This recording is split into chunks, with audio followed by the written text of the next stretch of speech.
In the late 15th century, Europe searched for a sea route to India.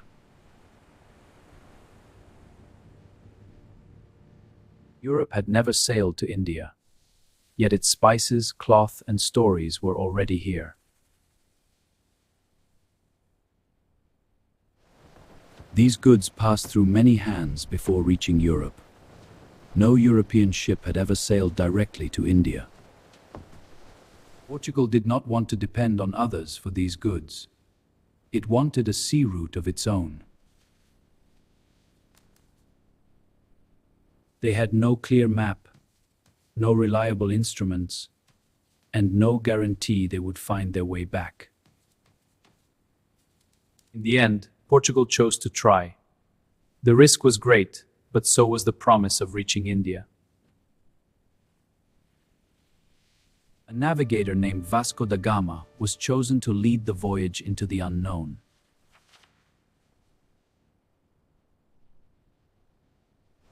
Special ships were prepared for the journey, stronger and larger than those used for ordinary trade.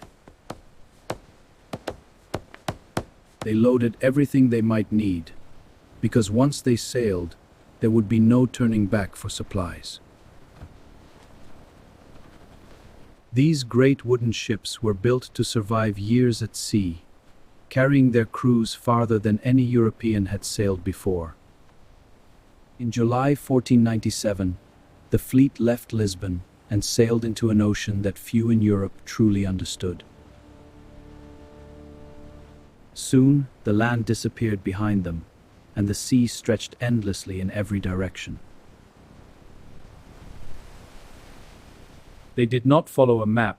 They read the sun, the stars, and the wind, trusting experience more than certainty.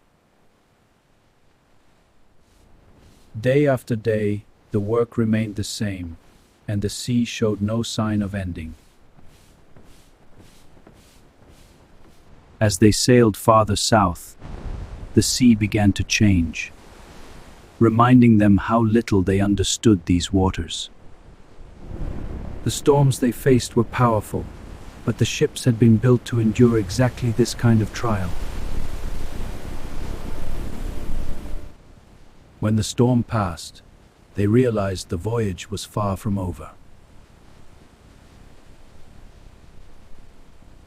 They sailed far into the ocean, using winds and experience to guide them where maps could not. Weeks passed with no sign of land, and the voyage began to test their patience as much as their strength. The waters here were stronger and colder, and the sailors knew they were far beyond familiar seas. Rounding the southern tip of Africa was one of the hardest parts of the voyage, where wind and sea tested both ship and crew. Inside these wooden walls, the sailors lived as if inside a moving fortress, carried steadily across an ocean they could not fully see. For many weeks, they saw nothing but the ship itself, living within it as their only world. The voyage demanded patience and strength, and the long weeks at sea began to wear heavily on the crew. Before they saw land, they noticed small signs carried to them by wind and sea. These small signs told the sailors they were nearing land, even though they could not yet see it. Though land was still unseen, the sailors sensed their long journey was nearing its end. At last, through the distance, they began to see what they had sailed so far to find. With land now within reach, the great ships that had carried them across the oceans moved steadily toward their destination.